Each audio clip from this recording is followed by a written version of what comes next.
Welcome to Penrose Learning, where we make understanding easy.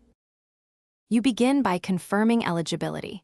Check the purchase date and whether it falls within Udemy's 30-day refund window. Once done, make sure you're signed into the account that bought the course, because refunds are tied to the purchaser. Next, decide the primary reason for the refund: technical issues, misleading content, or accidental purchase, since that shapes your message.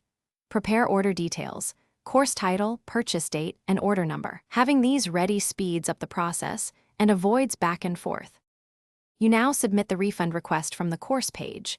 Click the Refund or Request Refund button and select the reason. Provide a concise explanation, 1 or 2 sentences, and attach screenshots if there are errors or misleading content.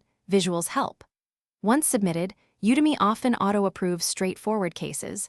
Otherwise, support or the instructor will review and follow up. Keep an eye on your email and Udemy notifications, and save the request confirmation number in case you need to reference it later. You finish by monitoring the refund status.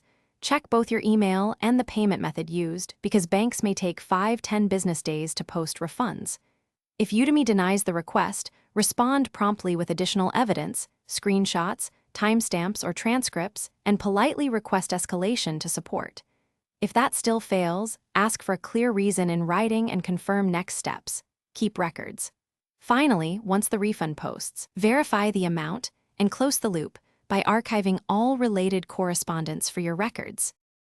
Thanks for watching. If this was helpful, leave a like and consider subscribing. See you next time.